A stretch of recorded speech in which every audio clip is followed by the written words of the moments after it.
Welcome to Part 2. Much of the opening segments in the player's handbook is the standard fare of what is this book. If you've played any D20 based games, you'll be familiar with some or all of what's being discussed here. The only real standout that I need to discuss in this section is the advantage and disadvantage mechanic, wherein you roll the relevant D20 check and roll twice and keep the higher or lower result, respectively. On paper, there's nothing wrong with this mechanic.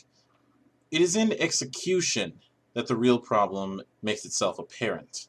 The advantage-disadvantage mechanic's main problem is the fact that when using it for purely situational benefits or disadvantages, it works perfectly fine. When it's being used as a crux in class features, that's where the problem really lies. The player's handbook presents itself into three parts. Part 1 covers character creation, Part 2 covers the game's primary mechanics, and Part 3 covers spells.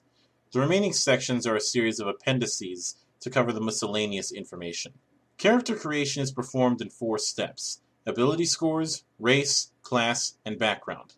Additionally, 5th edition is reverting back to 20 levels and eschewing the half-level bonus in favor of proficiency bonus at +2 at level 1 and additional +1 every 4 levels after the fact. While this is somewhat more balanced at higher levels compared to the half-level bonus from 4th edition, it removes some of the gradual upgrading from previous editions. Ability scores are the basic 6 that have been D&D and its derivatives, and are generated via random roll or point spending. In addition, ability scores are the determining factor for saving throws, which this time are merely an ability check instead of generated through the previous 2 editions' calculations. My problem with this is that they weren't willing to go all the way with this emphasis on ability scores. The idea, according to the Legends and Lore articles on it, was to simplify the defenses from 4th edition and the saves as rolls in 3rd edition. But not only did they sidestep the problem by still having the static attack attribute, i.e. strength for all melee attacks, but they give magic attacks and defenses for spellcasting classes anyway, thus completely missing the mark on simplicity. In regard to races, each race gets a brief description of its abilities and traits, though far more attention is placed on the basic 4 of human, dwarf, elf, and half-elf. Each basic race has 2 sub-races to pick from, differing only in their ability score bonus and a few racial abilities. Classes are detailed next, which I'll delve into one by one, but before I do, there are a few motifs in the classes that I have to go over. First, hit dice appear to be 5th edition's version of healing surges, but I think they missed the point of that mechanic for 2 reasons. 1, the recovered amount is randomized via die rolls, and 2, they can only be used after combat, not during. The purpose of healing surges was an abstract recovery to add self-sufficiency to characters and parties without a dedicated healer. The hit die doesn't really do that. Second, at every 4th level, you may increase 2 ability scores by 1 or 1 ability score by 2. On paper this seems fine, but having this act as a replacement for feats distances the game from the sense of accomplishment that builds grant. I'll get to that later on. Third, it should be noted that each class has 2 or 3 sets of abilities as a subclass based on the choice of class ability taken at 3rd level. Personally, I'd have used these abilities as something like talent trees from D20 Modern or Saga Edition, rather than the one-path approach that this game is going for. This can lead to a degree of pigeonholing. Finally, there's an inconsistency in the way weapon and armor proficiencies are presented. For the most part, it seems that they're using a motif of light, medium, heavy, something that 4th edition only did for weapons, as simple, military, and superior, roughly. In several classes they break that, however, by mentioning specific weapons. This is admittedly a minor thing, but is veering close to that cleric can only use blunt weapons silliness of earlier editions. First is the Barbarian, which is going back to the one-size-fits-all form of raging that it had in the past, as an activated ability rather than a post-attack stance. Granted, the use of advantage makes it somewhat more manageable than in 3.x, but the fact that rage will work the same for every Barbarian is something I'm not fond of. The Barbarian subclasses are the Berserker, which is themed around the Rage ability, and the Totem Warrior, which is themed around spirit animals as a companion, a la the Shaman. The Bard seems to have also reverted to 3rd edition's mindset, and all the problems that come with it. The Bard's the first class in the book so far that uses magic, so I should take the time to mention that I am not fond of the return of the Vancian model. However, that's a can of worms to be opened another day. Anyway, the Bard in this case seems to be focused on the jack-of-all-trades nature and the ability to buff the party. The problem once again is that D&D is a game of focused roles, making the complaint about the rules in 4th edition that I kept hearing somewhat silly. Therefore, having someone that does a little bit of everything won't be able to keep up as well. The Bard's subclasses are colleges, which are themed around either its generous abilities, the College of Lore, or enhancing combat ability in the College of Valor. Clerics have regressed into the good at magic and melee nature they previously had, and more specifically into a one-size-fits-all cleric that has a series of undead-centric features, namely how much focus is put into turn undead. Clerics' subclasses are domains, which provide it with a set of channel divinity abilities and domain-themed spells that they can add to their potential spell list. The domains presented are Knowledge, Life, Light, Nature, Tempest, Trickery, and War. I think the issue I have with the approach is that pigeonholing I mentioned before, especially since it carries the idea that a cleric's god would only have one domain, and thus the cleric only focuses on one domain. However, I suppose it had to be done this way for the sake of tradition, and because there's nothing in the way of god creation in this book, and only a minuscule amount of god creation and pantheon creation in the Dungeon Master's Guide. The druid is also a victim of regression, but utilizing wild shape instead of channel divinity. However, it only has 2 subclasses called druidic circles. These emphasize either its spellcasting abilities or the transformations of the druid. Additionally, I am not fond of having druids, a class which gets its powers from primal forces, having to prepare their spells. Fighters seem to be one of the few classes that haven't suffered as much regression, and is actually one of the better classes presented in the book. Well, 2/3 of the fighter anyway. Much of the fighter's abilities are cribbed from some of 4th edition's core mechanics, namely extra actions and in-combat healing. In addition, a series of combat styles are presented to accentuate the use of certain weapons. The subclasses of the fighter could be considered to be the sole exception to what I've said about the subclass concept, since 2 of the 3 subclasses it gets have new mechanics unto themselves. The champion is a stock and trade subclass emphasizing durability, but the Battlemaster and Eldritch Knight are more intricate, being an incarnation of the maneuvers from Tome of Battle and an incarnation of the Sword Mage, respectively. Much of the monk's abilities are callbacks to 3.x's version of him, with a minor wrinkle in its key points resource, which is expended by actions like Flurry of Blows and their evasive techniques. While the monk still has a focus on their mobility, it's hampered by the approach that 5e has to spatial combat, but I'll get into that later. The monk's subclasses are called monastic traditions and compose the bulk of the key abilities that one will get over the course of their adventuring career. Way of the Open Hand emphasizes the martial arts, whereas Way of Shadows focuses on stealth abilities, ostensibly making it a ninja class, and Way of the 4 Elements is tied to elemental spellcasting and its relation to ki. The word bender came up frequently in discussion regarding that subclass. Paladins are closer to their 3.x version, though the mount is not present here and instead opting for a kind of hybrid of the features available to the fighter and cleric. Its Lay on Hands ability is treated as a pool of hit points they can gift to another person, and Smiting is treated as a damage upgrade from burning a spell slot that they have.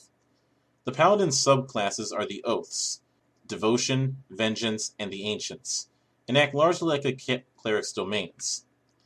The added wrinkle is that the Oaths have rules that the Paladin must follow.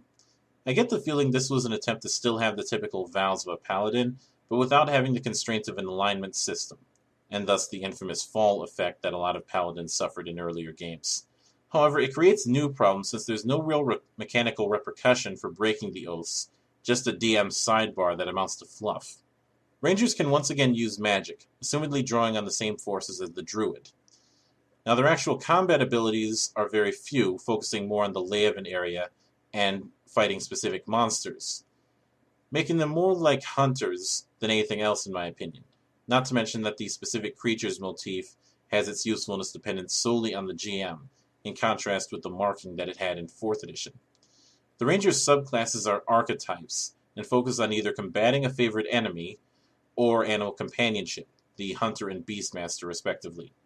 The majority of the rogue's abilities are akin to its approach in 3.x, and thus skill use and the sneak attack are its focus. Its subclasses are called archetypes, and emphasize either the rogue's urban mobility with the thief, sneak attacks with the assassin, or delving into illusion magic with the arcane trickster. Sorcerers use a mix of the Vancian spell slots and sorcery points, which can be expended to either create new spell slots, or have spell slots expended to create sorcery points, or even modify the effects of spells. Their subclasses are sorceress origins and reflect the sorcerer's heritage, be that of dragons or chaotic wild magic.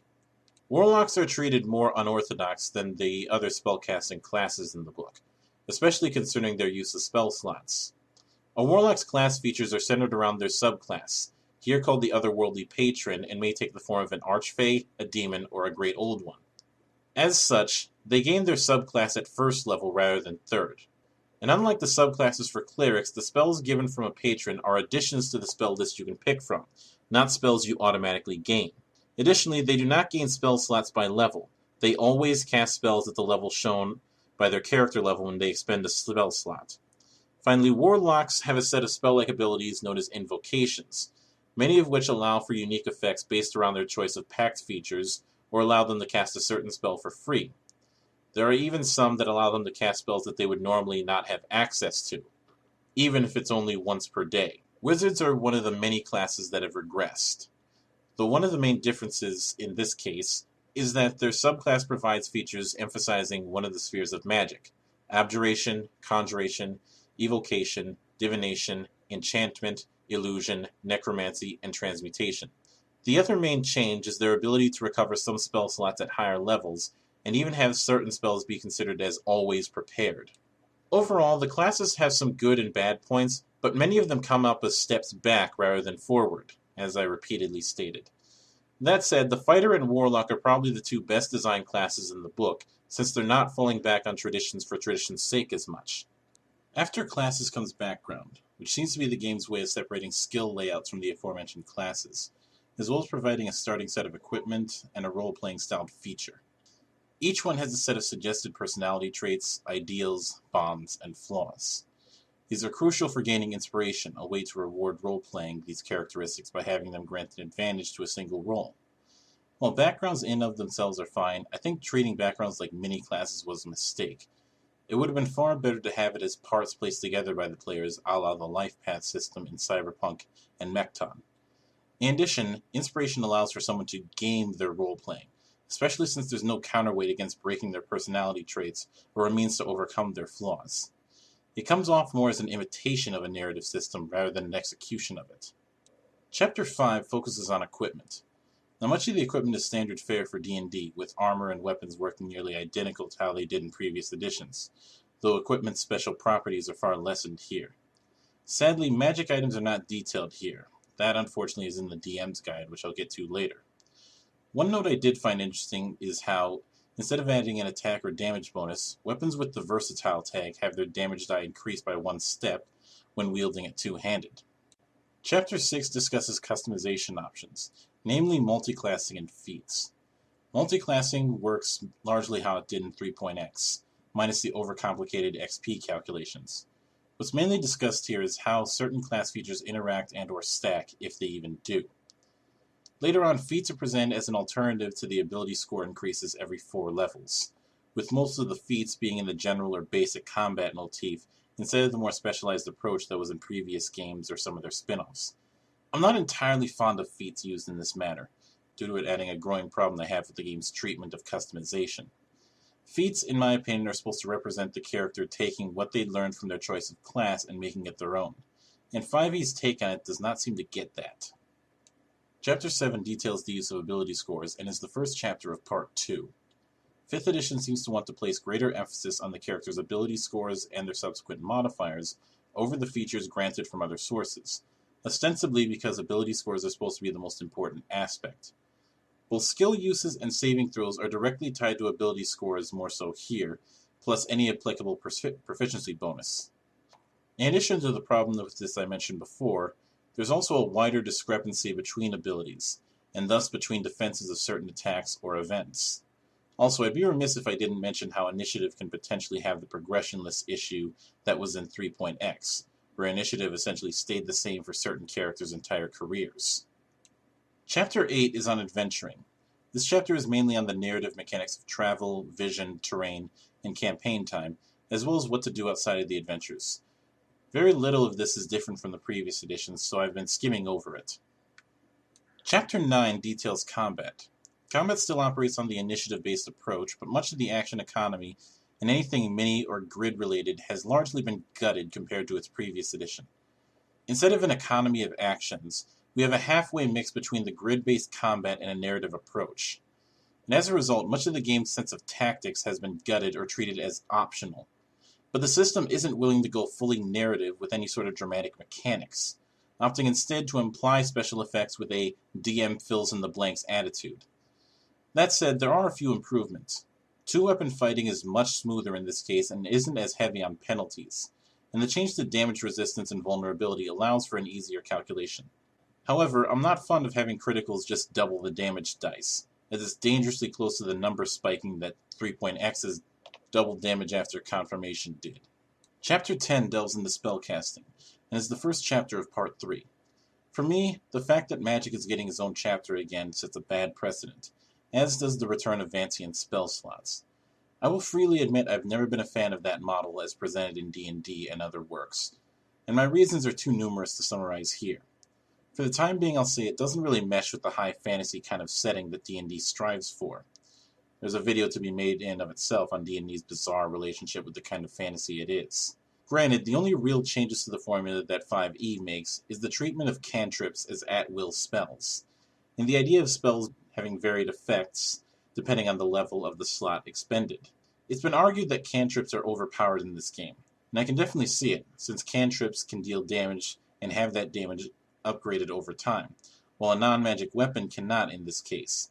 And no, the damage improvements of certain classes is not a reliable trade-off, since many of those effects are relying on a finite resource. While I will credit them for not taking the arcane-divine separation here, there is still the issue of everyone using the same stuff, with many of the magic classes using a largely similar pool of spells throughout all 9 levels. The remaining sections are a series of appendices, which cover the mechanics of conditions, 5e's pantheons and planes, a bizarre mix of the 4th edition planes and the dimensions of Planescape, as well as the Great Wheel from Forgotten Realms, and a sample set of creatures. The latter I will not get into at this time because I want to save that for the Monster Manual. Speaking of which, in Part 3, we'll set our sights on the Monster Manual.